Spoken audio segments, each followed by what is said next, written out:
Hello everyone, welcome to another session. और ये हमारा क्लाइमेटोलॉजी का पार्ट 2 है। क्लाइमेटोलॉजी 1 में हमने सारी चीज़ें कवर की रिगार्डिंग एटमॉस्फेरिक प्रेशर, टेम्परेचर और जो भी हमारा उसका ग्लोबल डिस्ट्रीब्यूशन उसके बारे में हमने कवर किया।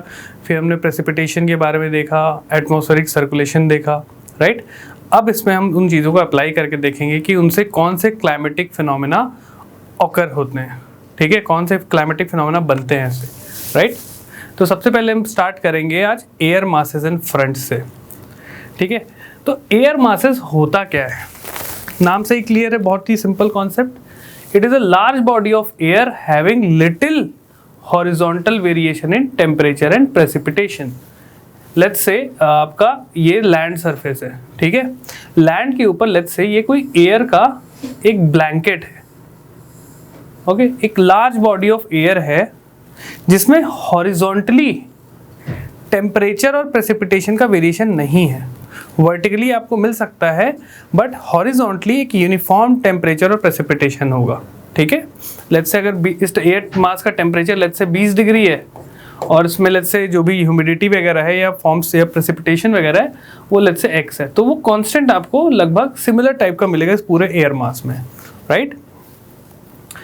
और ये जो एयर मास है इनका सिग्निफिकेंस क्या है, क्योंकि देखो अर्थ इतना बड़ा है तो एक एयर मास तो होगा नहीं, हर जगह के एक अलग अलग एयर मास होंगे।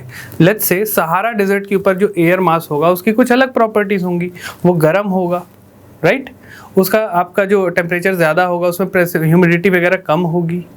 वैसे ही अगर हम बात करें आपके लेट्स से हायर लैटिट्यूड पे पोलर रीजन में जो एयर मास हैं उनका क्या होगा प्रॉपर्टी, भाई वो उसमें जो एयर टेम्परेचर होगा वो कम होगा, मे बी उसमें ह्यूमिडिटी हो सकती है, नहीं हो सकती है। तो इस टाइप के लोकेशन वाइज वो एयर मास फ्लक्चुएट करेंगे, ठीक है, एक्सक्यूज मी। और अगर हम देखें टाइप्स ऑफ एयर मास, कितने टाइप के एयर मास होते हैं, तो भाई बेसिक जो क्लासिफिकेशन है उनका है 2 टाइप के, कॉन्टिनेंटल एयर मास और एक आपका ये पोलर को ठीक कर लीजिएगा, एक होता है maritime air mass. Continent air mass जो लैंड के ऊपर एयर मास बने हुए, एयर का लेयर बना हुआ है, वो आपका कॉन्टिनेंटल एयर मास हो जाएगा। जो समंदर के ऊपर, ओशंस के ऊपर जो एयर मास बनेंगे उनको हम मैरीटाइम एयर मास बोलते हैं, राइट। अब इसी पे होता है फ्रंट्स, एक टर्म आता है फ्रंट्स। ये सब चीज़ें हम जा रहे हैं धीरे धीरे टेम्परेट साइक्लोन की ओर। तो होता ना कि वॉर लड़ने से पहले कुछ आपके बेसिक वेपन्स होंगे, तो बेसिक वेपन्स हमारे टेम्परेट साइक्लोन के लिए होते हैं एयर मासेस। जब 2 एयर मास आपस में इंटरेक्ट करेंगे तो एक बहुत ही आपका वोलेटाइल जोन बनता है जिसमें बहुत तेज़ हवाएं और तूफान टाइप का सिचुएशन रहता है, उस चीज़ को हम बोलते हैं फ्रंट्स। क्लियर हुआ? अभी मैं आपको आगे भी दिखाऊंगा।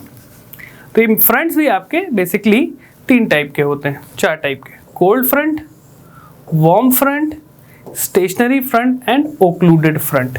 ये सब चीज़ें अभी आपको मैं आगे दिखाता हूँ कि होती क्या है, अभी आप टाइप समझे, राइट। तो आगे बढ़ते हैं।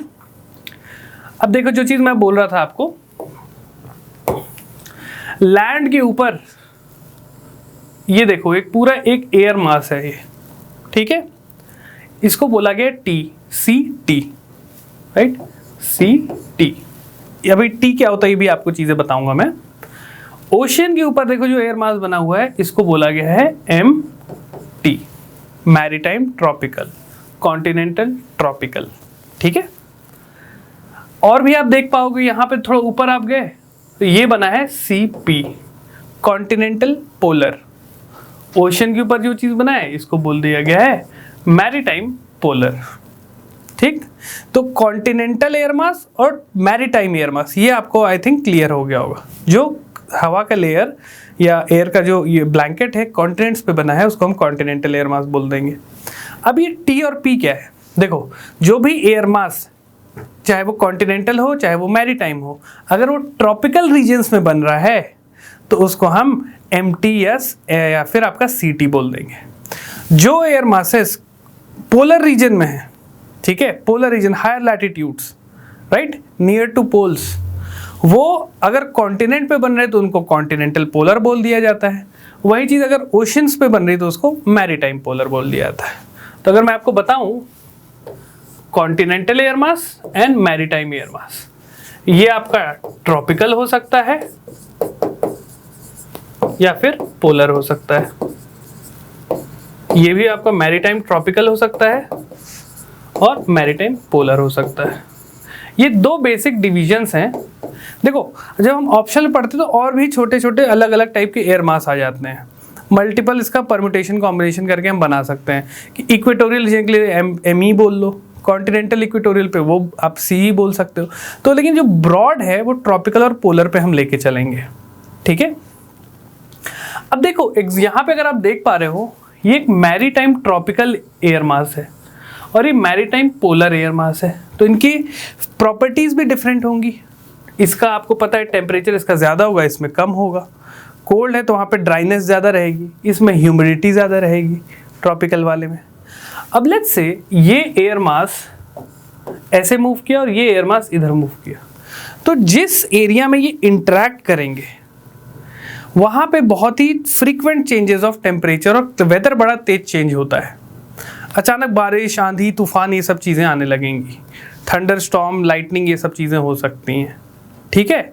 उसी इंटरैक्टिव जोन को, उस पूरे रीजन को हम बोलते हैं फ्रंट, राइट। तो ये चीज़ होती है आपकी एयर मासेस एंड फ्रंट्स। अब इनका सिग्निफिकेंस क्या है? इसका सिग्निफिकेंस आता है आपका, देखो एक आपको फ्रंट्स के बारे में मैं अभी बताता हूँ। तो एक थंब रूल है, इसको थोड़ा आप ध्यान रखेंगे।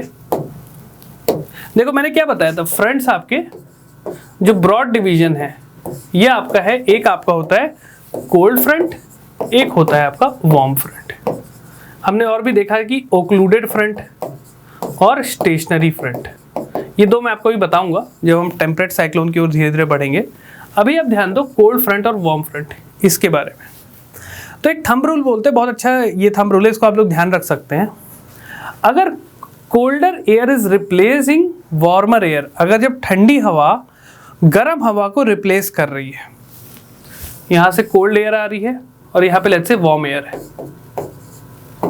तो अगर एक कोल्ड एयर इस वार्म एयर को रिप्लेस कर दे, ऐसे नीचे से बह रही है और वार्म एयर को ऊपर पुश कर दे, ठीक है, या फिर अपने रास्ते से हटा दे, जो बोलते हैं ना रास्ते का कांटा हटाना, तो उस टाइप से अगर हटा दिया गया तो उस जो फ्रंट बनेगा वो बनेगा आपका कोल्ड फ्रंट। जो भी एयर ज्यादा एक्टिव होगी वही फ्रंट बनता है, ये आप लोग याद रखें। कोल्ड एयर ज्यादा एक्टिव होगी तो वार्म एयर को हटा देगी तो कोल्ड फ्रंट बन जाएगा। वार्म एयर, ठीक है, आप अब let's say warm air replacing cold air, जब वार्म एयर ज्यादा एक्टिव है और वो कोल्ड एयर को रिप्लेस कर रही है, पुश कर दे रही है, ठीक है, तो आपका बन जाएगा वार्म फ्रंट। कोल्ड फ्रंट और वार्म फ्रंट ये चीज होती है। अभी मैं आपको फोटो भी दिखाऊंगा, इमेजेस भी दिखेंगे तो हम आपको और क्लियर होंगे। अब जब दो front, if the fronts is not moving, अगर दो फ्रंट है, ठीक है, लेट्स से दो एयर मासेस ही ले लो, अगर वो इंटरैक्ट नहीं कर रहे हैं तो वो कहला जाता है आपका स्टेशनरी फ्रंट,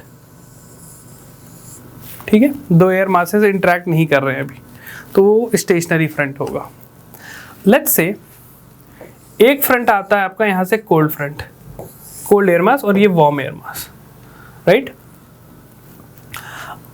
जब ये cold air mass warm air mass को पूरा हटा देगी, पूरा रिप्लेस कर देगी, अपने ऊपर पुश कर देगी या जैसा भी होगा, तो वो जो स्टेज आता है जहाँ पे फाइनल स्टेज, वो होता है ओक्लूडेड front.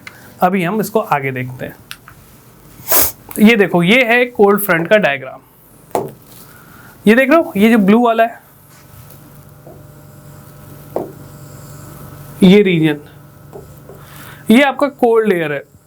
Cold air is moving like this, ठीक है। यहां पे आपका पूरा ये वाला जो रीजन है ये वार्म एयर का है। वार्म एयर आपको पता है इट राइजेस, कोल्ड एयर इधर से आ रही है और यहाँ पे वार्म एयर है, तो कोल्ड एयर वार्म एयर को ऊपर पुश कर देगी, ठीक है। ऊपर पुश करेगी तो आपको पता है जब हवा, गर्म हवा ऊपर जाती है तो वो कंडेंस हो जाती है, बन गए आपके बादल, ये आपके क्यूमुलोनिम्बस क्लाउड होते हैं। और फिर यहाँ पे ये जो जहाँ पे दोनों एयर मास इंटरैक्ट कर रही हैं, यहाँ पे हो जाएगी तेज बारिश, आंधी, तूफान, ये टाइप का। लेट्स से अगर मैं यहाँ पे खड़ा हूँ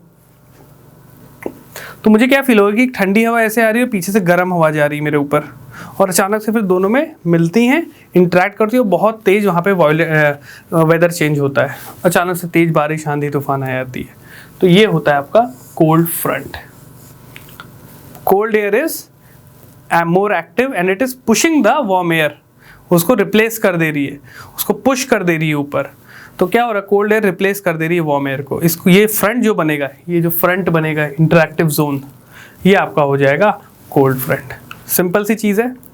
वैसे ही आपका आ गया हो, ये बन जाता है वार्म फ्रंट। वार्म फ्रंट में देख रहे हो, वार्म एयर इधर से आ रही है और ये कोल्ड एयर को पुश कर रही है, ठीक है, ये पुश कर रही है कोल्ड एयर को, ये ज़्यादा एक्टिव है, मोर एक्टिव, इसलिए यहाँ पे बन जा रहा है वार्म फ्रंट। एक कॉमन चीज़ अगर आप नोटिस कर रहे होगे दोनों उसमें, इसमें जो स्लोप बन रहा है, अगर आप ये देख रहे होगे, ये स्लोप काफ़ी स्लैंटिंग्स है, काफ़ी एरिया कवर कर रहा है। यहाँ भी बहुत सारे आपके बादल बन रहे हैं, बारिश हो रही है, लेकिन यहाँ अगर आप देखोगे, यहाँ पे जो स्लोप बन रहा है, ये थोड़ा ज़्यादा स्टीपर स्लोप है, ये ज़्यादा एरिया नहीं कवर कर रहा है। क्लियर? अब होता क्या है, इसमें वार्म एयर ऊपर पुश होती है, वो कंडेंस होती है, तो वार्म एयर में आपको होता है थोड़ा मॉइस्चर भी हो जाता है, ऊपर जाती है तो कंडेंस होगी और बारिश होगी, तो यहाँ पे अच्छी खासी ज़्यादा बारिश होती है और काफ़ी तेज़ बारिश होगी। वार्म फ्रंट में ऐसा नहीं होता। वार्म फ्रंट में धीमी धीमी ड्रिजलिंग होती है, काफ़ी बड़े एरिया में धीमी धीमी ड्रिजलिंग होती है, राइट? तो ये कुछ कैरेक्टरिस्टिक्स हैं कोल्ड फ्रंट और वार्म फ्रंट के। अब आगे बढ़ते हैं, इसके एक स्टेप आगे आते हैं। अब हम आते हैं टेम्परेट साइक्लोन के। टेम्परेट साइक्लोन्स बेसिकली कहाँ पे होते हैं? टेम्परेट साइक्लोन्स आपके होते हैं मिड या higher latitude, 40 degree north latitude के बाद। अगर मतलब वर्ल्ड मैप पे हम देखें तो आपका यहाँ पे आप देख सकते हो, इस रीजन में जहाँ पे आपके फ्रंट्स इंटरैक्ट कर सकते हैं, तो ये रीजन देख रहे हो, ये वाला आपका यूरोप का ये वाला रीजन, ठीक है, यहाँ पे भी अमेरिका में भी इधर साइड आपका ये वाला रीजन, सिमिलरली ये जगह, तो मोस्ट ज़्यादा प्रोमिनेंट आपको यहाँ पे दिख जाएगा। यहाँ पे देखो, ये दो फ्रंट्स इंटरैक्ट कर रहे हैं और इसी वजह से याद है ब्रिटेन, अगर आपने देखा होगा फिल्मों में या फिर किसी भी जगह, जैसे फोटोज़ में भी, तो आपने देखा होगा लोग वहाँ पे हैट पहनते हैं, बड़े बड़े कोट पहनते हैं, अपने साथ अम्ब्रेला लेके चलते हैं। और वो कोई फैशन नहीं है, फैशन तो इवॉल्व हुआ। फैशन क्यों इवॉल्व हुआ? Because of the geographical conditions, climatic condition वहाँ की। ऐसे फ्रंट्स यहाँ पे इंटरैक्ट करते रहते हैं और जिसकी वजह से वहाँ फ्रीक्वेंट वेदर चेंजेस होते हैं। अभी निकला हूँ मैं, लेट्स से सुबह धूप हो रही है, अचानक से पता चला दो एयर मासेस आपस में इंटरैक्ट किए, फ्रंट बन गया और उससे वहाँ पे फ्रीक्वेंट वेदर चेंज, बारिश होने लगी अचानक। तो इस वजह से लोग क्या होने लगे, पहले जाते थे गीले हो जाते थे, यार अभी धूप हो रही है, थोड़ी देर में बारिश चालू हो गई। तो उनका धीरे धीरे ये चीज़ें इवॉल्व हुई और वो बोले कि भैया कोट, हम लंबा कोट, हैट वगैरह, छाता लेके चलेंगे। तो इसलिए वहाँ का जो ड्रेसिंग सेंस है, ड्रेसिंग ट्रेडिशन है, वो चीज़ें आपकी due to the climatic condition वहाँ पे बदली। ठीक है, इक्वेटोरियल जोन में आप देख रहे हो इतना कोई ऐसा इंटरेक्शन नहीं है यहाँ पे, इसलिए ऐसे फ्रीक्वेंट वेदर चेंजेस नहीं होते। यहाँ पे कांस्टेंट टाइप का क्लाइमेट रहता है, भाई दिन भर बारिश हो रही है इक्वेटोरियल जोन में, राइट? तो ये चीज़ है। अब आइए, ये एयर मास इंटरेक्शन कैसे टेम्परेट साइक्लोन को राइज कर देते हैं या उसको ओरिजिन होता है, मैं आपको बताता हूँ। देखिए, जब भी दो टर्म्स होते हैं, आप लोग ध्यान रखना, एक होता है आपका cyclone. Cyclone is always related to low pressure, low pressure, okay? तो साइक्लोन होता है, साइक्लोन क्या होता है, अभी मैं आपको आगे पूरी चीजें डिटेल में बताऊंगा। बेसिक आपको एक, पहले मैं आपको थोड़ा सा क्लैरिटी के लिए, कॉन्सेप्ट समझ में आ जाए उसके लिए कुछ चीजें बता देता हूं। तो साइक्लोन जो आपका होता है वो बेसिकली होता है रोटेटिंग विंड, ऐसे गोल घूमती हुई विंड्स रहती है around a low pressure, low pressure zone होता है। ठीक है, लो प्रेशर जोन होगा तो क्या मैंने आपको बताया था, विंड यहाँ पे जगह जगह से यहाँ कन्वर्ज होगी, कन्वर्ज होगी और ये विंड राइज कर जाती है ऊपर, ठीक है, और ये ऐसे सर्कुलर मोशन में ऐसे राइज करती है पूरा, ठीक है। तो ये होता है साइक्लोन। साइक्लोट्रॉपिक विंड होती है अराउंड अ लो प्रेशर और वो राइज करती हैं ऐसे ऊपर। इसी का अगला ऑपोजिट कंडीशन होता है एंटी साइक्लोन। एंटी साइक्लोन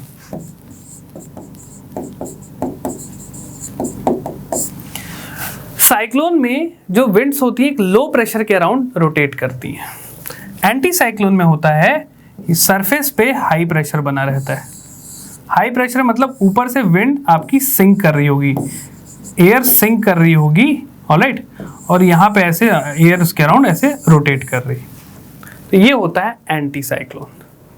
जहाँ भी साइक्लोन होगा, साइक्लोन आपको पता है ये तबाही लेके आता है, बहुत तेज़ हवाएं, बारिश वगैरह।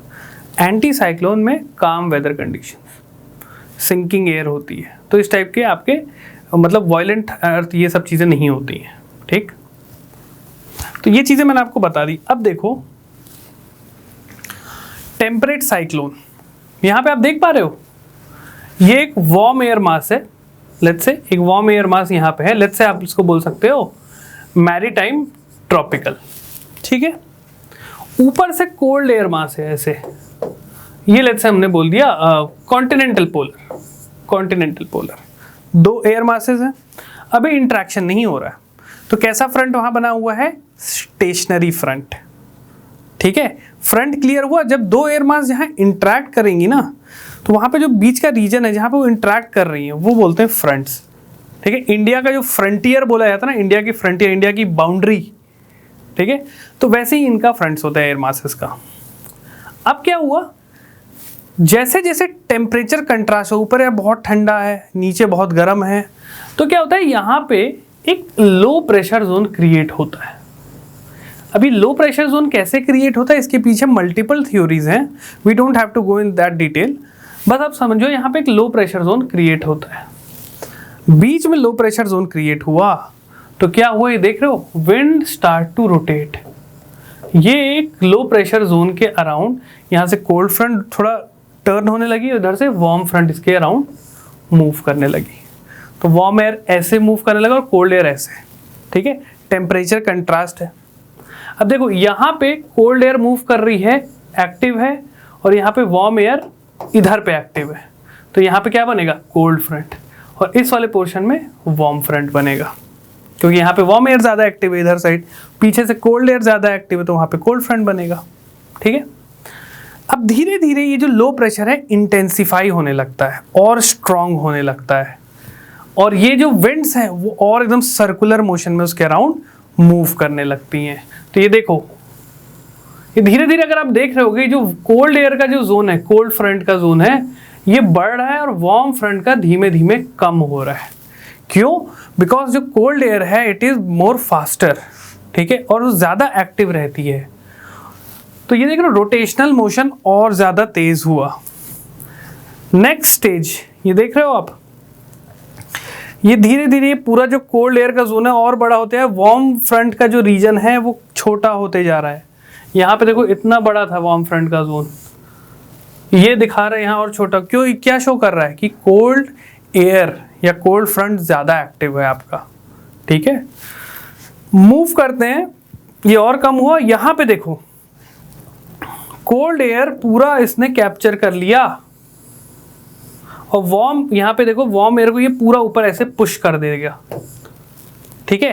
तो ये जो आखिरी स्टेज है जहाँ पे लेट्स से कोल्ड एयर ऐसे आ रही है और वार्म एयर मास, ये कोल्ड एयर मास है, और वार्म एयर मास आपका यहाँ पहुँच गई है, राइट, वार्म एयर मास ऊपर पहुँच गई है। इसी फिनोमिना को बोलता है, और ये बहुत तेज़ी से वॉयलेंट थंडर स्टॉर्म और ये सब चीज़ें, हवाएं बहुत तेज़, आपकी बारिश वारिश ये सब चीज़ें होती हैं ओक्लूडेड फ्रंट में। तो यही चीज़ ये जो फ्रंट कहलाता है ये कहलाता है ओक्लूडेड फ्रंट। क्लियर? ये स्टेजेस समझ में आए कैसे? पहले एक स्टेशनरी फ्रंट था नंबर 1 पे, एक लो प्रेशर क्रिएट किया गया, वो आपका जो भी इसके पीछे थ्योरीज हैं, एक लो प्रेशर जोन क्रिएट की हुई वहाँ पे। अभी मैं इसमें बताऊँगा कि जो कई बार जो जेट स्ट्रीम्स होती हैं उनका भी इसमें बहुत बड़ा रोल रहता है। तो ये लो प्रेशर क्रिएट हुआ, एयर उसके अराउंड मूव करना स्टार्ट की, अलग अलग जगह से एयर उसमें कन्वर्ज होना स्टार्ट की। कोल्ड एयर बहुत ज़्यादा एक्टिव रहा, बहुत फास्ट रहा, वो धीरे धीरे वार्म एयर को पुश करते गया एंड फाइनली कोल्ड एयर ने वार्म एयर को पूरा ऊपर पुश कर दिया लाइक दिस। ये वार्म एयर ऊपर चले गई, कोल्ड एयर ये है, इसने पूरा ऊपर पुश कर दिया वार्म एयर को। फाइनली आके यहाँ पे फिर दोनों डिसिपेट हो गई, कोल्ड एयर मास अलग हो गई, वार्म एयर मास अलग हो गई, फ्रंट खत्म हो गया अब आपका। यही चीज़ होती है टेम्परेट साइक्लोन का पूरा स्ट्रक्चर। एयर मास इंट्रैक्शन, दो एयर मास आपस में इंट्रैक्ट की, वो पूरा सिस्टम गोल घूमने लगा, गोल घूमते घूमते वो फाइनली वो खत्म हुआ। तो इसी चीज़ को हम बोलते हैं टेम्परेट साइक्लोन। ठीक है, ये क्लियर हुआ आपको चीज़ें? चलिए, जो भी डाउट है आप मुझसे पूछ सकते हैं कमेंट सेक्शन में। तो इसमें क्लियर फ्रंटल मैकेनिज्म है, ओके, और ये मिड एंड हाई लैटिट्यूड पे फॉर्म होता है, जो मैंने आपको बताया। अगला हम ट्रॉपिकल साइक्लोन करेंगे। तो आई थिंक ये इसमें आपको चीज़ें क्लियर होंगी कैसे स्टेजेस वाइज ये जा रहा है। स्टेशनरी फ्रंट, फिर आपका कोल्ड फ्रंट एक्टिव है, वार्म फ्रंट खत्म हो रहा है धीरे धीरे, एंड फाइनली ओक्लूडेड फ्रंट के बाद साइक्लोन खत्म हो जाता है, साइक्लोन इज ओवर। तो ये स्टेजेस हैं, ये बोलते हैं इसको अर्ली स्टेज, फिर आपकी मैच्योर स्टेज और फाइनली सिनाइल स्टेज। 3 स्टेजेस में ये आपका ओवर होता है। क्लियर? चलिए, और यही ये जो फिनोमेना है जो मैंने आपको बताया था, ये चीज़ आपकी फ्रंट्स, लेट्स से ये आपका नॉर्थ अमेरिका वाला पोर्शन है, राइट, नॉर्थ अमेरिका था, और ये आपका यूरोप, एक रफ सा डायग्राम। यहाँ पे टेम्परेट साइक्लोन ऐसे मूव करते हुए जाता है from west direction to east. West to east क्यों जाता है ये अभी आगे मैप में आपको, जब हम ट्रॉपिकल वर्सेस टेम्परेट साइक्लोन का डिफरेंस देखेंगे वहाँ भी क्लियर होगी। हमने पिछले क्लास में कवर किया था वेस्टर्लीज, वेस्ट डायरेक्शन से जो विंड ऐसे आती हैं और ये इस साइक्लोन को, इस पूरे सिस्टम को पुश करती हैं towards the Britain and let's say European nation, right. और इस वजह से ब्रिटेन में फ्रीक्वेंट वेदर चेंजेस आते हैं because of the temperate cyclone. Air mass interaction की वजह से टेम्परेट साइक्लोन बन जाता है जो कि फ्रीक्वेंट वेदर चेंजेस वहाँ लेके आता है। आई होप ये क्लियर हुआ होगा आपको। आगे बढ़ते हैं। अभी जब ट्रॉपिकल और टेम्परेट साइक्लोन का डिफरेंस करेंगे तो उसमें और आपको मैप से थ्रू दिखा दूंगा मैं। ये सिस्टम क्लियर होना चाहिए स्टेजेस में, किन किन स्टेजेस में ये हुई हैं, फ्रंट्स कैसे कैसे चेंज हुए हैं, ठीक है, स्टेशनरी से लेके कोल्ड वार्म फ्रंट और फाइनली ओक्लूडेड फ्रंट। ठीक है, अब देखो ट्रॉपिकल साइक्लोन की बात करते हैं। नाम से ही क्लियर है, पहले तो फोटो देख लो जरा सुंदर सी, यहाँ पे कितना डिस्ट्रक्शन कर रही है, तेज हवाएं, बारिश, ये सारी चीजें। तो पहली चीज है कि यार ये ट्रॉपिकल लैटिट्यूड पे है, ट्रॉपिकल लैटिट्यूड्स पे ये कवर करती है। मतलब अगर अर्थ ये है, this is tropic of cancer, ये आपकी इक्वेटर और ट्रॉपिक ऑफ कैप्रिकॉर्न, इसके बीच में इन एरियाज में, इन रीजन्स में ट्रॉपिकल साइक्लोन्स आते हैं। इसका अलग अलग नाम दिया जाता है। इंडिया में साइक्लोन बोलते हैं, यूएसए में इसको हरिकेन बोल देते हैं, चाइना साइड इसको टाइफून वगैरह बोलते हैं, ऑस्ट्रेलिया में इसको विली विली बोलते हैं। तो अलग अलग नेमिंग है। क्लियर? तो अगेन देखो, किसी भी साइक्लोन का सबसे मोस्ट इंपॉर्टेंट फैक्टर होता है it has a low pressure zone. एक लो प्रेशर का बनना बहुत ज़रूरी है, ठीक है। बिना लो प्रेशर के साइक्लोन फॉर्मेशन नहीं होगा, ठीक है। सेकेंडली, जो ट्रॉपिकल साइक्लोन होता है वो आपका, जैसे टेम्परेट साइक्लोन आपका जो फॉर्म हो रहा था, राइट, एयर मासेस के थ्रू हो रहा था, बट इसमें एयर मास की ज़रूरत नहीं होती है। इसमें सोलर इंसोलेशन सी सरफेस पे ज़्यादा हो जाए तो एक अच्छा लो प्रेशर क्रिएट हो जाता है और फिर विंड स्टार्ट कर जाती कन्वर्ज करना। उसमें कैसा होता है टेम्परेट रीजन में, क्योंकि आपको पता है टेम्परेट रीजन में सोलर इंसुलेशन तो कम होता है, वहाँ पे एयर मासेस के इंट्रैक्शन की वजह से वो पूरा सिस्टम क्रिएट हो रहा था। ठीक, आगे देखते हैं। तो क्या क्या कंडीशन है ट्रॉपिकल साइक्लोन के फॉर्मेशन में। पहली चीज़ चाहिए आपको लार्ज सी सरफेस टेम्परेचर, अच्छा खासा टेम्परेचर होना चाहिए, लेट्स से अराउंड 30 to 35 और ऐसे 25, किसी किताबों में 30-25 से दिया रहता है, किसी में 30 के अराउंड, तो एवरेज आप 30 डिग्री ले सकते हो। Secondly presence of Coriolis force. Coriolis force क्यों चाहिए? विंड के रोटेशन के लिए, विंड रोटेट करें, ठीक है, और इस वजह से साइक्लोन फॉर्मेशन रहेगा। कोरियोलिस फोर्स नहीं होगी तो एक साइक्लोनिक, जो एक डिफ्लेक्टिंग विंड होती है ना, वो फॉर्म ही नहीं हो पाएगी। और जब तक रोटेशन में क्या होता है, विंड डिफ्लेक्ट ही तो हो रही है हर डायरेक्शन में ऐसे ऐसे करके, और फिर वो सर्कुलर मोशन ले रही है। तो कोरियोलिस फोर्स की बहुत ज़्यादा रिक्वायरमेंट है। Thirdly small vertical wind shear, मतलब वर्टिकली जो विंड ऐसे जा रही है उसमें ज़्यादा शेयरिंग ना हो, वरना फिर वो साइक्लोन बन नहीं पाएगा, वो टूट जाएगा। क्लियर? फोर्थ है आपका प्री एग्जिस्टिंग लो प्रेशर, जो मैंने आपको बोला था, low pressure is the main thing. Low pressure नहीं हुआ तो मुश्किल है। And fifth is upper air divergence of air. Simple सी चीज़ है, अगर मैं आपको डायग्राम दिखाऊं आपको और क्लियर होगा। लेट्स से ये ओशन का सरफेस है, ठीक है, बहुत तेज यहाँ धूप वूप पड़ रही है, सूरज की किरणें आ रही हैं, यहाँ पे बन गया लेट्स से एक लो प्रेशर, राइट। जगह जगह से यहाँ पे विंड आना अट्रैक्ट करेंगी, क्योंकि लो प्रेशर है। लो प्रेशर में विंड कन्वर्ज होती है, कन्वर्ज होने के बाद क्या होती है, द विंड विल राइज,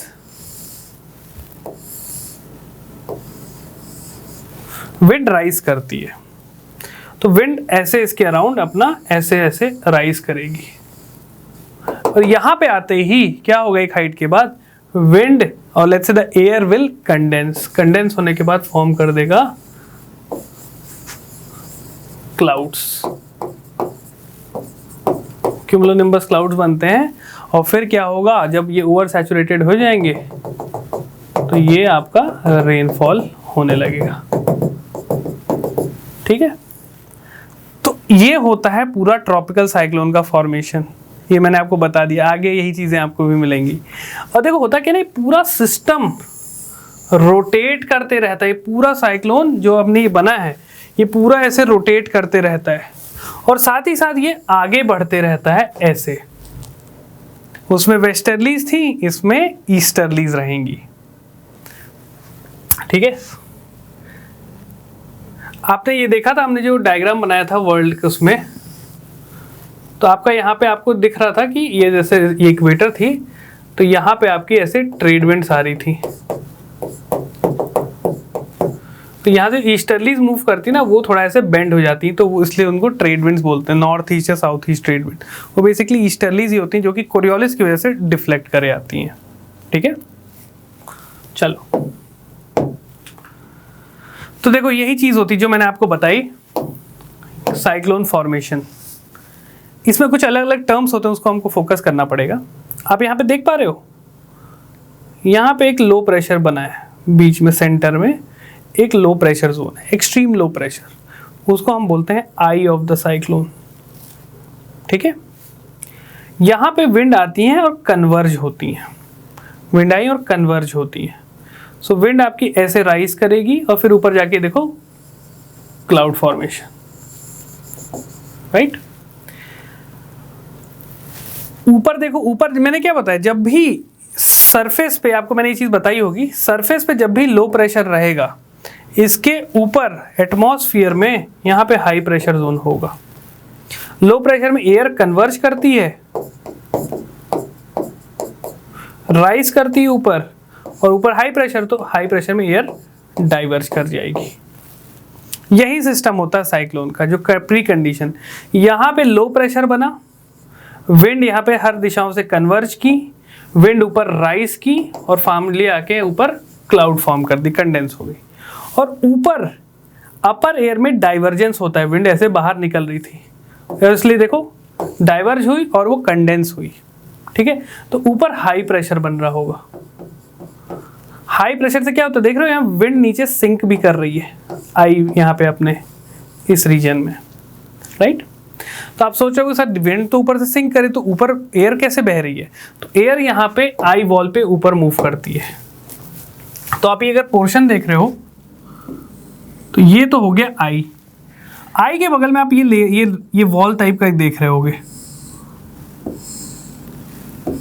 तो ये जो पोर्शन होता है ये कहलाता है आई वॉल, ठीक है, ये कहलाता है आपका आई वॉल, ये दोनों चीजें, राइट।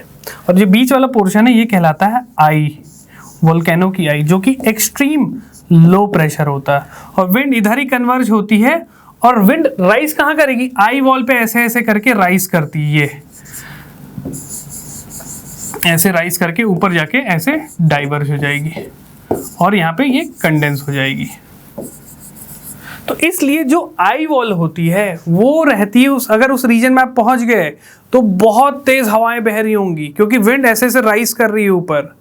ठीक है, तो लेट्स से मैं एक इंसान हूं, ठीक, और ये साइक्लोन जो है ना, ये पूरा साइक्लोन का जो सिस्टम है ऐसे रोटेट कर रहा है, और साथ ही साथ ये लीनियरली आगे भी बढ़ रहा है, रोटेट करते हुए वो आगे बढ़ रहा है ऐसे ऐसे करके। लेट्स से मैं कोई इंसान हूं, मैं यहाँ पे खड़ा हूं, तो मुझे किस टाइप के वेदर फिनोमेना फील होंगे।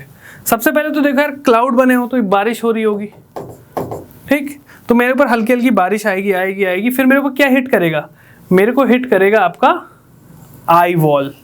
आई वॉल जैसे ही स्ट्रक किया, बहुत वॉयलेंट विंड्स बहेंगी, बहुत तेज विंड स्पीड रहेगी, और मैं उड़ भी सकता हूँ। ठीक है, फिर जैसे ही ये वाला आई वॉल आपको क्रॉस कर दिया तो क्या आ जाओगे आप, किसके अंदर आ जाओगे, आपको स्ट्रक करेगा आई, आप आई के अंदर आ जाओगे वोल्केनो की। और वो जो रीजन है वो है ऊपर से सिंकिंग एयर है, तो आपको लगा अरे यार तूफान आया था, एकदम शांति, सब एकदम सन्नाटा, कुछ लगेगा ही नहीं कि यार कोई तूफान आया था। लेकिन तब तक आपको क्या हिट करेगा, ये जो दूसरी आई वॉल है, ये अचानक से आपको हमला करेगी, और बहुत फिर अगेन बहुत तेज आंधी तूफान और बारिश। तो बोलते हैं ना, तूफान से आने से पहले वाली जो खामोशी होती है वो क्या होती, क्योंकि आप उस टाइम आई के अंदर रहते हो। ठीक है, और तब तक आपको दूसरी आई वॉल स्ट्रक करती है। ये आई होप आपको क्लियर हो गया होगा। मैं आपको रीजन्स बता देता हूँ। पहले तो देखो, बीच में आपका आई है जो कि एक्सट्रीमली लो प्रेशर जोन है, राइट। देन आपका ये आई वॉल 1 है, ये आई वॉल 2 है, राइट, जिसमें विंड आपकी ऐसे मूव करती है ऊपर, और ऊपर जाके डाइवर्ज कर जाती है, ये भी ऊपर की, और यहाँ पे एयर डाइवर्ज की, और ये यहाँ क्लाउड्स बन गए। तो ये आई वॉल 1 हो गया, ये आई वॉल 2 हो गया, बीच में हो गई आई। तो यहाँ मैं कोई खड़ा हूँ तो पहले मुझे आई वॉल 1 हिट करेगी, फिर मेरे को आई हिट करेगा, और फिर मुझे आई वॉल 2। ठीक है, तो ये वेदर सीक्वेंस मुझे फेस करने को मिलेंगे। तो ये जो वेदर फिनोमेना है इसको बोलते हैं ट्रॉपिकल साइक्लोन, और ये बहुत ही ज़्यादा वॉयलेंट रहता है, बहुत ही आंधी तूफान और बारिश करता है। आपको पता ही है, इंडिया में इस साल ही अम्फन साइक्लोन आया था और काफ़ी तबाही मचाया था। वो तो हमारी मैनेजमेंट वगैरह बहुत अच्छी होगी एनडीए में कि लॉस ऑफ लाइफ वगैरह नहीं हुई थी। बट ये जो इमेज मैंने दिखाई थी, ये आपका उड़ीसा साइक्लोन 2005 के अराउंड आई थिंक था, बहुत तबाही यहाँ पे मची थी। तो ये तो होता है ट्रॉपिकल साइक्लोन्स का पूरा वर्किंग। इसकी एक और इमेज है, यहाँ पे आप देख सकते हो जो मैंने आपको बताया, बीच में आई, ऊपर से सिंकिंग एयर है आई पे, ये लो प्रेशर जोन के होता है, तो यहाँ पे देखो विंड कन्वर्ज हो रही है, और आई वॉल पे ये ऊपर जाके क्लाउड फॉर्म कर रही है, और ये क्लाउड फॉर्म कर रही है। ठीक है, और फिर यहाँ पे आपका पूरी बारिश होती है। और ये पूरा सिस्टम, ये देख रहे हो ग्रीन कलर का, पूरा सिस्टम रोटेट भी करता है, और साथ ही साथ ये ऐसे मूव भी करता है from east direction to west, east से वेस्ट ऐसा मूव करता है tropical cyclone, because of the easterlies. Temperate cyclone कैसे मूव कर रहा था, from west direction to east direction, because of the influence of westerlies. ठीक है, तो ये भी डिफरेंसेस हैं, अब हम कवर करेंगे। आई होप ये आपको क्लियर हो गया, ट्रॉपिकल साइक्लोन का फॉर्मेशन कैसे बनता है, क्या इसका इम्पैक्ट होता है। ठीक है, ये एक एक चीज़ हमने सीक्वेंस में की। टर्म ज़रूर ध्यान रखना इसके, आई वॉल क्या होते हैं। ठीक है, लो प्रेशर कहाँ पे है, यहाँ पे हाई प्रेशर बनता है, ये चीज़ हमेशा ध्यान रखना। साइक्लोन लेट्स से जहाँ भी सरफेस पे लो प्रेशर है उसके ऑल्टरनेट ऊपर यहाँ पे हाई प्रेशर होगा, राइट। सो साइक्लोन फॉर्मेशन के लिए बहुत ज़रूरी है। चलिए अब देखते हैं डिफरेंसेस टेम्परेट और ट्रॉपिकल साइक्लोन के। पहली चीज, अच्छा, टेम्परेट साइक्लोन को एक और टर्म बोला जाता है extra tropical cyclone, extra tropical cyclone भी बोला जाता है। देख रहे हो ये इमेज में, अगर आप देख पा रहे हो कि बड़ा सा एक सिस्टम ऐसे रोटेट करते हुए जा रहा है। आप अक्सर न्यूज़ चैनल पे भी देखते होगे, ये वाली इमेज दिखाते हैं, ऐसे एक सिस्टम रोटेट करते हुए ऐसे मूव कर रहा है, वो साइक्लोन होता है आपका। ठीक है, ये बीच में यहाँ पे आपकी आई हो जाती है। तो देखो जो एक्स्ट्रा ट्रॉपिकल साइक्लोन है उसमें फ्रंटल मैकेनिज्म होता है, ट्रॉपिकल में फ्रंटल मैकेनिज्म नहीं होता, ट्रॉपिकल में कन्वेक्शनल हीट होती है। ठीक है, तो पहला डिफरेंस हुआ ये, extra tropical cyclone has clear frontal mechanism but tropical cyclone has more of convectional heat, right? दूसरा है जो it covers large area and can originate both over land or sea। Temperate cyclone की बात कर रहे हैं ये सब हम, तो जो टेम्परेट साइक्लोन है ना वो ज़्यादा बड़े एरिया को कवर करता है और वो लैंड और सी दोनों पे ओरिजिनेट हो सकता है। रीज़न, क्योंकि हमने बात की थी एयर मासेस किस टाइप के होते हैं, कॉन्टिनेंटल भी हो सकते हैं, मैरीटाइम भी हो सकते हैं, इसलिए वो दोनों जगह ओरिजिनेट हो सकता है। ठीक है, जो ट्रॉपिकल साइक्लोन होता है वो थोड़ा छोटा एरिया रहता है, छोटा एरिया कवर करता है और वो केवल सी पर ओरिजिनेट हो सकता है, क्योंकि उसकी कंडीशंस क्या थी, लार्ज सी सरफेस टेम्परेचर। ठीक है, लैंड पे आते ही ट्रॉपिकल साइक्लोन खत्म हो जाता है। अभी आपको मैप में भी दिखाऊंगा। टेम्परेट साइक्लोन में विंड वेलोसिटी थोड़ी कम होती है as compare to tropical cyclone. Tropical cyclone में 300-400 400 किलोमीटर पर आवर की स्पीड से विंड बहती है, बट टेम्परेट में इतना नहीं होता है। देन जो टेम्परेट साइक्लोन है ये मूव करता है from west direction to east direction, और जो ट्रॉपिकल साइक्लोन है वो मूव करता है ईस्ट डायरेक्शन से वेस्ट डायरेक्शन की तरफ। क्लियर? तो अगर मैं आपको मैप दिखाऊं तो आपको और क्लियर हो जाएगा कि मैं कहाँ की बात कर रहा हूँ, कहाँ कहाँ पे हमको ट्रॉपिकल साइक्लोन्स मिल सकते हैं। तो हमने जो आपका एयर मासेस की हमने बात की थी, ये तो ये देखो, अगर मैं बोलूँ टेम्परेट साइक्लोन का, एक मिनट, तो जो टेम्परेट साइक्लोन्स हैं आपके मिड लैटिट्यूड पे बनते हैं, तो उनका यहाँ पे लेट्स से ये एयर मास इंटरेक्ट की है, यहाँ पे बन गया ट्रॉपिकल टेम्परेट साइक्लोन। तो ये जो सिस्टम है आपका मूव करेगा लाइक दिस, वेस्ट से ईस्ट की तरफ, because of the influence of westerlies, right. इसमें विंड स्पीड भी कम रहती है और ये काफ़ी बड़े एरिया में होता है, तो ये इधर भी ओरिजिनेट हो सकता है यहाँ पे। ठीक है, देख रहे हो यहाँ पे भी ओरिजिनेट हो सकता है। क्लियर? बट जो ट्रॉपिकल साइक्लोन है, ट्रॉपिकल लैटिट्यूड आ जाओ, ये इधर पे कहीं ओरिजिनेट होता है और ये ऐसे मूव करता है from east towards waste. Similarly यहाँ पे भी हरिकेन्स बोला जाता है इस एरिया में। क्लियर? तो ये चीज़ें, और जैसे ही ट्रॉपिकल साइक्लोन ना लैंड वगैरह को हिट करेगा ड्यू टू फ्रिक्शन, क्योंकि भाई रोटेटिंग एयर मास है, रोटेटिंग विंड्स हैं, लैंड जैसे ही आएगा, वाटर पे तो फ्रिक्शन कम लगता है, लैंड जैसे ही आएगा फ्रिक्शन बढ़ेगा और वो साइक्लोन खत्म। ठीक है, उसी को हम बोल देते हैं लैंडफॉल। साइक्लोन का लैंडफॉल हो गया है, मतलब साइक्लोन इज ओवर। क्लियर? तो ये चीज़ें होती हैं। टेम्परेट साइक्लोन में ऐसा कोई फंडा नहीं है। टेम्परेट साइक्लोन में तो ये होता है जैसे ही ओक्लूजन हुआ तब आपका खत्म। ठीक है, तो ये सारी चीज़ें थी। तो this was all about the temperate and tropical cyclone. जो भी हमने एयर मासेस, फ्रंट से सब पढ़ा, हाई प्रेशर, लो प्रेशर, ये आपको यहाँ काम आ गया। अब हम बात करेंगे वर्ल्ड के क्लाइमेट के बारे में, world climate and climate change.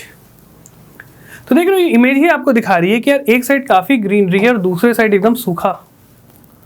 तो ये शो कर रहा है कि क्लाइमेट चेंजेस अकरिंग, हो रही हैं चीज़ें खराब।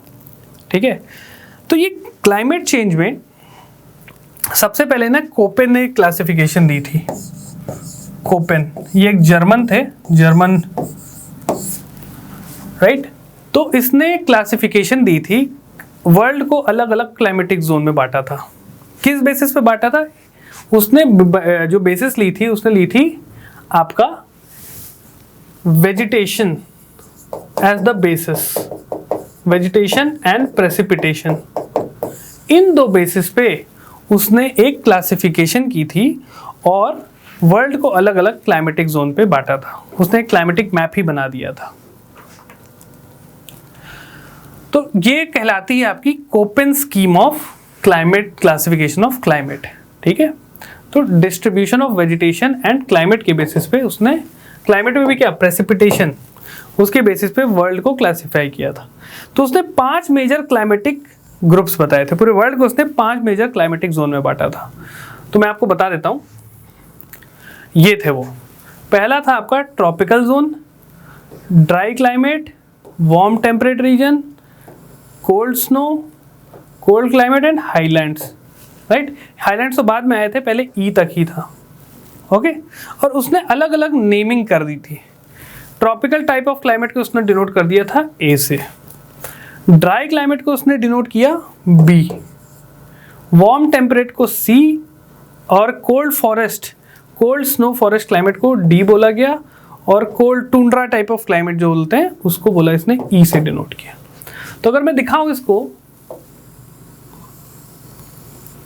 राइट, तो इसने बोला let's say this is the equator. तो ये बोला कि इक्वेटर के यहां तक ये ए टाइप ऑफ क्लाइमेट है, ये आपका सी है, ये आपका डी है, और ऊपर वाला एरिया आपका है ई, ए सी डी ई। जो बी टाइप ऑफ क्लाइमेट था वो डेजर्ट्स वगैरह के लिए बोला था, बिकॉज वो प्रेसिपिटेशन पे, ड्राई, नाम से क्लियर है, ड्राई क्लाइमेट, राइट। तो इस बेसिस पे उसने क्लाइमेट को बांटा। तो ए ट्रॉपिकल टाइप ऑफ क्लाइमेट है, तो किस टाइप की कैरेक्टरिस्टिक होंगी? Average temperature of the coldest month is 18 degree और हायर, मतलब जो सबसे ठंडा महीना भी है ना, उसमें जो टेम्परेचर होगा 18 डिग्री या उससे ज़्यादा। साफ सीधी बात है आपकी। जो अफ्रीकन नेशन हो गया, सहारा हो गया, इंडिया वगैरह आपका हो गया, these all are tropical type of climate. C आपका आता है, पहले सी देख लेते हैं। उसको बोला उसने वार्म टेम्परेट, तो उसमें आपके आ गया कुछ, इसने बोला कि 3 डिग्री से 18 डिग्री तक। ये सब चीज़ें आपको याद करने की ज़रूरत बिल्कुल नहीं है, बस आपको ध्यान रखना है इनका डिनोशन A B C D E, और ये किससे रिलेटेड है, क्या टाइप का क्लाइमेट है। क्लियर? तो वार्म टेम्परेट में आपका थोड़ा चाइना वाला टाइप और इस टाइप की चीज़ें आ जाएंगी, ठीक है। सदर्न यूरोप नेशन, ये सब आपका उसमें आ जाएगा। फिर आता है cold snow forest. Cold snow forest आपका रशिया वगैरह में टाइगा फॉरेस्ट जो होते हैं, स्नो फॉरेस्ट, टाइगर इज तो एवरग्रीन फॉरेस्ट, मतलब जो पहाड़ों के स्नो फॉरेस्ट हो गए हायर लैटिट्यूड्स पे, उनकी बात उसने की।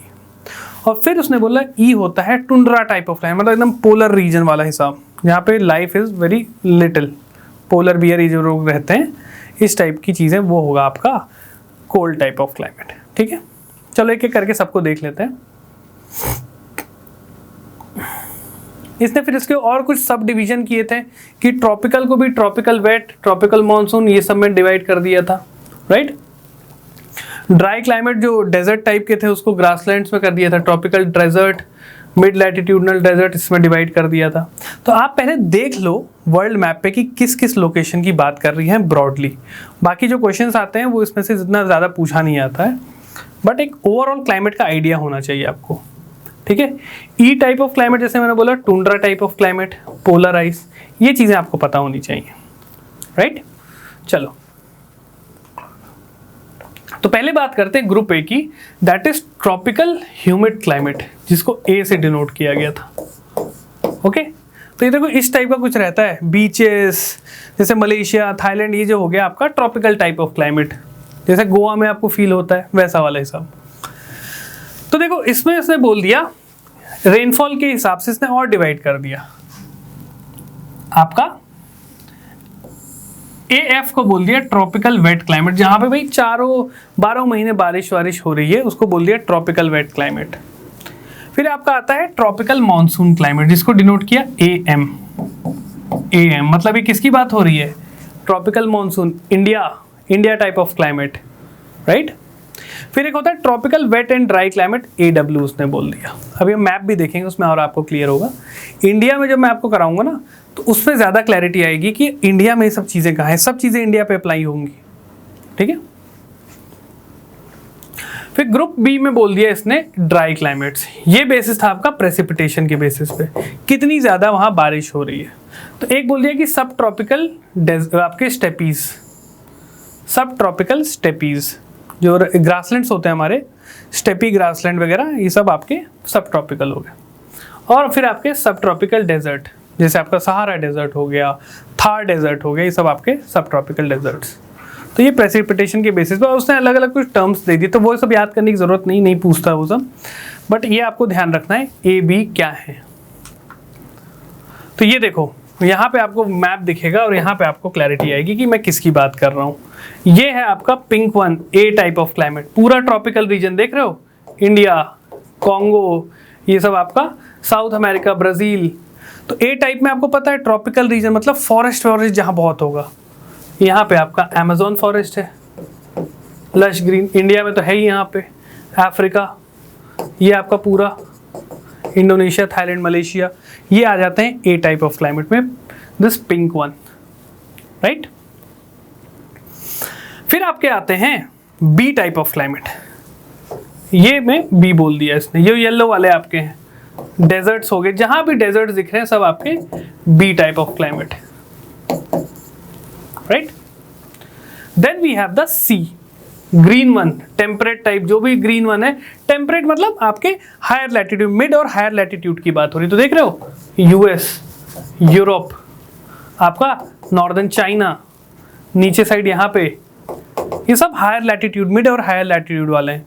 यहाँ पे वार्म टेम्परेट टाइप का क्लाइमेट है, ओशन से लगा हुआ होगा, ठीक है। देखो चाइना भी ओशन से लगा हुआ है, इधर ईस्टर्न चाइना, यूएस का ये वाला पोर्शन, अर्जेंटीना, राइट। देन आपका आता है D type of climate. D type में मैंने क्या बताया था, कोल्ड स्नो फॉरेस्ट, तो देख रहे हो पर्पल वाले जहां पे हैं, ये पोर्शन आपका। और फिर आपका आता है ई टाइप।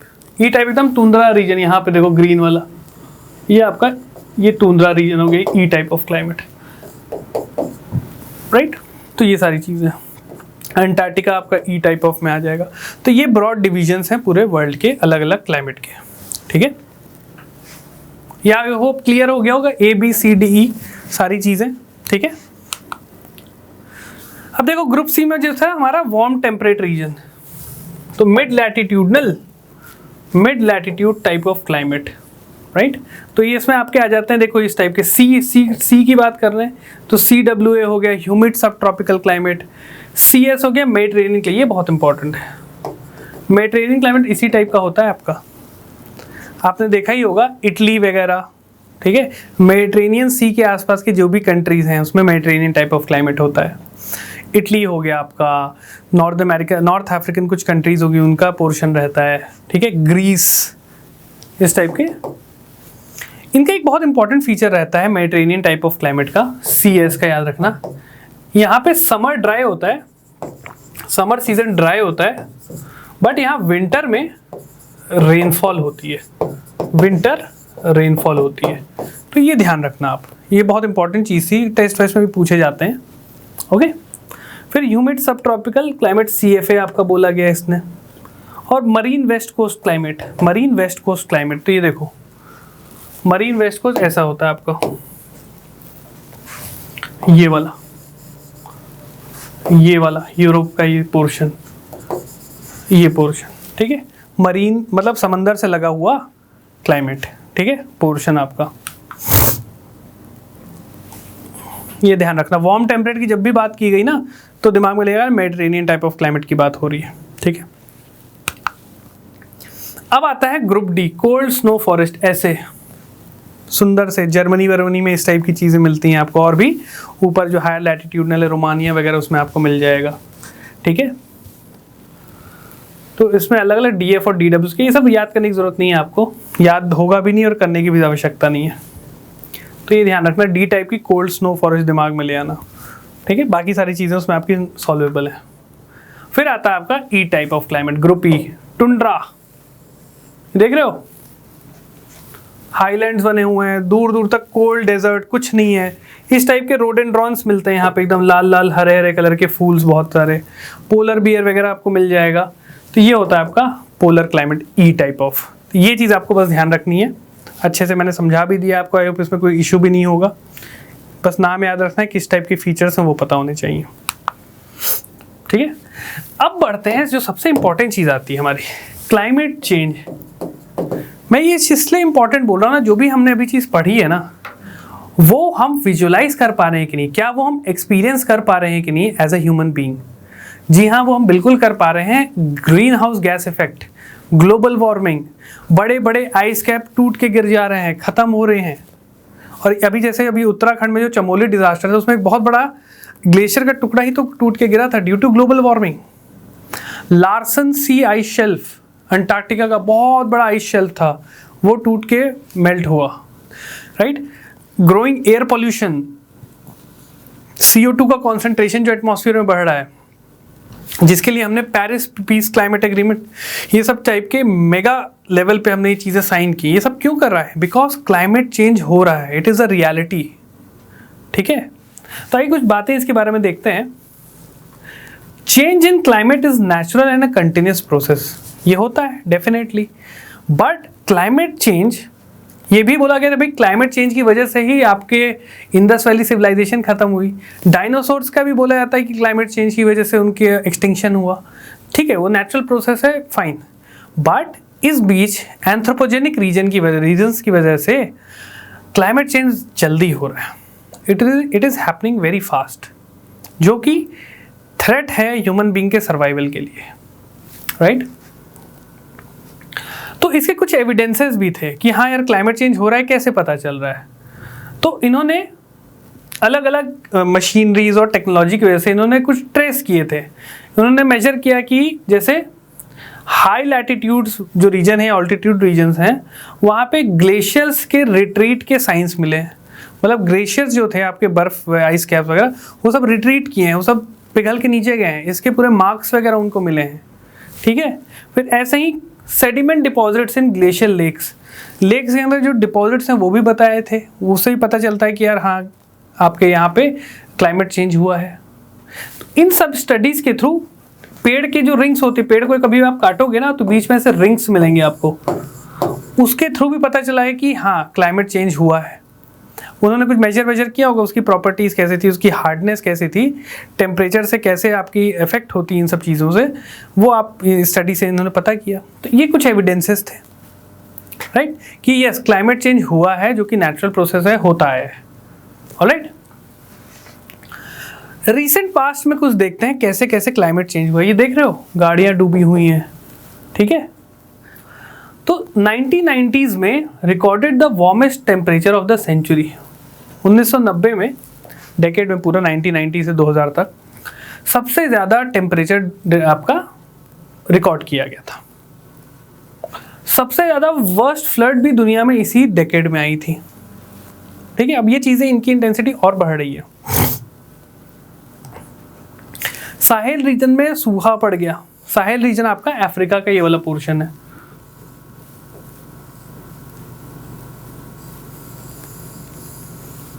अफ्रीका का ये वाला जो पोर्शन होता है ये साहेल रीजन बोलते हैं। यहाँ पे जनरली सूखा ही रहता है क्योंकि ऊपर साइड सहारा डेजर्ट है, राइट। बहुत ज़्यादा ग्रेट प्लेन्स ऑफ यूएस के जो ग्रेट प्लेन्स हैं, राइट, वहाँ पे सूखा पड़ा। तो और 1550 से 1850 तक यूरोप में लिटिल आइस एज था, सूरज की रोशनी ही नहीं आती थी। तो इस टाइप की चीज़ें होते आई हैं और सब चीज़ें रिकॉर्डेड हैं। तो ये सब शो कर रहा है कि क्लाइमेट चेंज हो रहा है, राइट। तो इसके कुछ फैक्टर्स भी हैं। क्या क्या है कॉजेज ऑफ क्लाइमेट चेंज? तो देखो, दो पार्ट्स में इसको डिवाइड किया गया है। पहला है कॉजेज ऑफ क्लाइमेट चेंज, एक है आपका एस्ट्रोनॉमिकल। मतलब स्पेस में जो भी चीज़ें उसकी वजह से जो क्लाइमेट चेंज हो रहा है। सेकेंडली है आपका टेरेस्ट्रियल, जो अर्थ पे वजहों से आपका हो रहा है, ओके। एस्ट्रोनॉमिकल कॉजेज में है आपका सोलर आउटपुट, ठीक है। सोलर आउटपुट क्या मतलब? Sun spot. यहाँ पे आप देख रहे हो सन पे कुछ कुछ डार्क स्पॉट्स आ जाते हैं। तो उससे क्या होता है, सन स्पॉट्स क्या होते हैं? देखो, sun spots are dark and cooler patches on sun के ऊपर कुछ कूल पैचेस आते हैं जहाँ पे ज़्यादा टेम्परेचर नहीं होता है, राइट। और जिसके जो इंक्रीज होते हैं और डिक्रीज होते हैं विद टाइम। हर 11 साल में एक सन स्पॉट साइकिल आता है, राइट। तो इससे क्या होगा भाई, डार्क पैचेस ज़्यादा रहेंगे तो सोलर आउटपुट, आपका सोलर इंसोलेशन कम आएगा हमारे यहाँ। अगर पैचेस ज़्यादा बढ़ गए तो जो सोलर आउटपुट है, सनरेज है, कम आएंगी, तो अर्थ पे ठंड बढ़ सकती है, ठीक है। अगर ये सनस्पॉट जो होते हैं कम हो गए ठीक है, कम हो गए, नॉर्मल से भी कम हो गए, तो सोलर एक्टिविटी ज़्यादा होगी, हमारे यहाँ गर्मी और ये सब तूफान आ सकता है। ठीक है, मल्टीपल चीज़ें होती हैं। तो ये तो हो गया astronomical causes. When the number of sunspot increases, cooler and wetter weather and greater storminess occur. जब सन स्पॉट्स बढ़ जाते हैं, सन की सरफेस पे अगर आप देख रहे हो ये ब्लैक पैचेस बढ़ जाएंगे, तो हमारे यहाँ ठंडा, ठीक है, बरसात वगैरह, तूफान उफान बहुत ज़्यादा आता है। ठीक, तो ये चीज़ें हैं, ये तो हो गया एस्ट्रोनॉमिकल कॉजेस। और देखते हैं, इसमें और चीज़ें मेंशन्ड है। देखो, एक यहाँ पे आप देख पा रहे होगे इस वाले इमेज पे, जो अर्थ का ऑर्बिट है सन के अराउंड, वो एलिप्टिकल मैनर में है। ये देखो, ये सन है, अर्थ का ऑर्बिट सन के अराउंड ऐसे एलिप्टिकल पाथ में है, ऐसे मूव करता है। बट कभी कभी due to some reasons not known, ठीक है, अलग अलग उसमें स्पेक्यूलेशंस हैं, अर्थ का ऑर्बिट सन के अराउंड स्फेरिकल हो जाता है। ये आप देख रहे हो, ये एकदम ऐसा चेंज हो जाएगा, स्फेरिकल बन जाएगा। तो उसकी वजह से भी क्लाइमेट चेंज होता है, ऑब्वियस सी बात है, क्योंकि अर्थ जब रिवॉल्व करता है सन के अराउंड तभी हमारे यहाँ सीजन चेंजेस होते हैं। अगर उसका पाथ ही बदल गया, ऐसे था वो गोल से ऐसे घूम के जा रहा है, तो सीजनल चेंजेस और ज़्यादा एक्सट्रीम होंगे, क्लाइमेट चेंज और हो सकता है। ठीक है, तो ये है। फिर देखो, ये हो गया। देन कुछ वोल्केनिक इरप्शन, पास्ट में ऐसे कुछ वोल्केनिक इरप्शंस हुए थे जिसकी वजह से कई सालों तक अर्थ के सरफेस पे सनलाइट नहीं आ पाती थी। इतना बड़े बड़े इरप्शंस हुए थे, इंडोनेशिया साइड में हुए हैं। ठीक है, देन मीटियोर इम्पैक्ट तो है ही, आपको पता ही, डायनासोर एक्सटेंशन और क्लाइमेट चेंज बताया गया था कि मीटियोर के इम्पैक्ट हुआ था जिसके वजह से अर्थ का पूरा क्लाइमेट चेंज हुआ। ठीक, तो ये सब है। ये तो चलो हो गया, हमारे जो हाथ में नहीं है, राइट। बट क्लाइमेट चेंज जो इंसान कर रहा है, that is green house gas effect. Okay, global warming वो इंसानी वजहों से भी हो रहा है। ठीक है, तो यहाँ पे कुछ डेटा भी मैंने मेंशन किया था सनस्पॉट से रिलेटेड। देखो, वहाँ वोल्केनिज्म हो रहा है, सूखा पड़ रहा है, एयर पोल्यूशन, वो तो इंसान कर रहे हैं, right. So a decrease in sunspot number is associated with warm and dryer climate. Volcanic eruption में जैसे मैंने बताया, वोल्केनिक इरप्शन बहुत ज़्यादा वहाँ पे आपका जो एरोसोल्स है, देखो ब्लैक ब्लैक कलर का, ये एटमॉस्फेयर में छोड़ती है, राइट। तो जो क्या करता है, कई बार रिड्यूस कर देता है सन का रेडिएशन, अर्थ तक पहुँचने नहीं देता है। तो अगर उससे भी क्लाइमेट चेंज में होता है आपका, राइट। पास्ट में ऐसे भी हुई है कई बार चीज़ें, ठीक है। और फिर आपका एंथ्रोपोजेनिक इफेक्ट, ये देख रहे हो, इंसानों द्वारा एयर पोल्यूशन, ये सारी चीज़ें ग्लोबल वार्मिंग को बढ़ावा दे रही है। एटमॉस्फेयर में CO2 का कॉन्सेंट्रेशन बढ़ रहा है। तो ये कुछ फैक्टर्स होते हैं क्लाइमेट चेंज के। ग्लोबल वार्मिंग ये सब देख ही रहे हो क्या क्या चीज़ें होती हैं।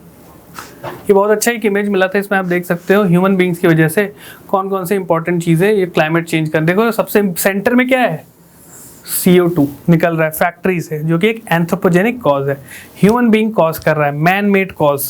क्लियर। चलिए, फॉरेस्ट फायर, ओडिशा में जो इस बार हुआ है फॉरेस्ट फायर, काफ़ी ज़्यादा लेवल पे बढ़ गया था। इस पे मैंने करंट अफेयर्स में भी कराया था। तो उसमें एक बहुत बड़ा रीज़न था फॉरेस्ट फायर का, ह्यूमन बींग्स। हमारे यहाँ वहाँ पे झूम कल्टीवेशन ट्राइबल्स करते हैं, स्लैश एंड बर्न एग्रीकल्चर इसको बोलते हैं। काटे, आग लगाए, ज़मीन साफ, वहाँ खेती की और नेक्स्ट आगे बढ़ गए। तो इससे भी फॉरेस्ट फायर बढ़ता है। तो ये सब क्यों है, ये सब के रीज़न क्या हो रहे हैं इस फॉरेस्ट फायर के, इंसान। ठीक है, चलिए अब बात करते हैं कुछ ग्लोबल वार्मिंग की। ग्लोबल वार्मिंग को तो मैं रीज़न बता ही दिया था मैंने आपको, क्या फिनोमेना होता है। लेट्स से ये एटमॉस्फेयर है, ये अर्थ सरफेस है, तो भाई जो टेरेस्ट्रियल रेडिएशन निकलती थी ये पहले आराम से क्रॉस कर जाती थी, ठीक है, आराम से रिफ्लेक्ट कर जाती है। बट इंसानों ने क्या किया, चलो भाई आग लगाते हैं, फैक्ट्री बनाते हैं, तो यहाँ पे क्या हो रहा है, यहाँ पे बढ़ गई CO2, और CO2 इन टेरेस्ट्रियल रेडिएशन को, हीट को बाहर निकलने नहीं देती है और इसको ट्रैप कर लेती है अपने अंदर, और जिसकी वजह से जो अर्थ का टेम्परेचर है वो बढ़ने लगता है। और ये सारी चीज़ें रीजनल वेरिएशंस भी हैं। शहरों में अगर आप देखोगे एक फिनोमेना होता है urban heat dome. Urban heat dome देखो मैं आपको बताता हूँ कैसे। लेट्स से ये सिटी है एक, ठीक है, ये सिटी रीजन है पूरा, ठीक। अब सिटी में आपको पता है एयर पोल्यूशन तो रहता ही है, दिल्ली एयर पोल्यूशन रहता ही है क्योंकि ट्रैफिक रहता है बहुत ज़्यादा, प्लस इंडस्ट्रीज रहती हैं यहाँ पे, तो यहाँ पे खूब सारा पोल्यूशन निकलता है, मतलब CO2 लेवल यहाँ पे बहुत ज़्यादा बढ़ जाता है और ये टेरेस्ट्रियल रेडिएशन को निकलने नहीं देती है और ये ट्रैप कर देती है अंदर। तो ये पूरा जो अर्बन एरिया के ऊपर एक डोम टाइप का बन जाता है, जिसमें नॉर्मली क्या होता था जो मैंने आपको बताया कि जैसे जैसे आप हाइट पे ऊपर जाओगे ट्रोपोस्फियर में टेम्परेचर क्या होगा, टेम्परेचर विल डिक्रीज। बट जब शहरों में इस टाइप की CO2 ट्रैप करने लगती है यहाँ पे हीट, तो आप जैसे जैसे ऊपर जाओगे एटमॉस्फेयर में या फिर टेम्परेचर जो होगा वो इंक्रीज करने लगता है, जिसको हम बोलते हैं टेम्परेचर इन्वर्जन। ये चीज आप ध्यान रखिएगा, टेम्परेचर इन्वर्जन। नॉर्मल टाइम में क्या होता है, ऊपर जाओगे हाइट पे तो ठंडा होने लगेगा, टेम्परेचर डिक्रीज होने लगेगा। बट अर्बन एरियाज में, ठीक है, अर्बन एरियाज में एक फिनोमेना बनता है urban heat dome. Urban area में एक हीट डोम बन जाता है क्योंकि भाई पोल्यूशन, कंक्रीट बना हुआ है, कंक्रीट और रिफ्लेक्ट कर देता है चीज़ों को, तो ऊपर जाते हैं, प्लस यहाँ CO2 लेवल है तो वो उस रिफ्लेक्शन को पास ही नहीं होने देता, उसको ट्रैप कर लेता अपने अंदर, जिससे धीरे धीरे धीरे उस एरिया का पूरा शहरों के ऊपर एक टेम्परेचर का बढ़ जाता है बहुत ज़्यादा, ठीक है। तो अगर आप ऊपर जाओगे टेम्परेचर नापोगे तो ऊपर जाते रहे टेम्परेचर बढ़ने लगता है, तो इसी चीज़ को बोलते हैं टेम्परेचर क्या हो गया, इन्वर्ट हो गया, टेम्परेचर इन्वर्जन। तो ये फिनोमेना अच्छे से ध्यान रखना, ठीक है। चलिए तो इस पूरी चीज़ को बोलते हैं ग्लोबल वार्मिंग। यही सारी चीज़ें यहाँ पे मैंने मेंशन कर रखी हैं, आप चाहें तो रीड करें, नोट्स में सारी चीज़ें आपको मिल जाएंगी। अभी इस पूरी क्लास में आपको कॉन्सेप्ट समझना है, ठीक है। मैंने आपको एक बार भी नहीं बोला कि ये पढ़ो ये पढ़ो, मैंने चीज़ें समझाई आपको कि अभी आप कंसेप्ट समझिए, सारी चीज़ें आपको लिखी हुई मिल जाएंगी, ठीक है। तो ये था हमारा पूरा क्लाइमेटोलॉजी, जिसमें हमने एयर और एटमॉस्फेयर के एक एक एस्पेक्ट को धीमे धीमे करके टैकल किया, चीज़ों को समझा, क्या इंपॉर्टेंट चीज़ें कहाँ फोकस करनी है उसको हमने देखा। खासकर टेम्परेट साइक्लोन, ट्रॉपिकल साइक्लोन आपको अच्छे से समझ में आना चाहिए, कहाँ से उनके बीच में डिफरेंसेस हैं वो आपको पता होनी चाहिए। ग्लोबल क्लाइमेट जो क्लासिफिकेशन है वो आपने देखा, ठीक है।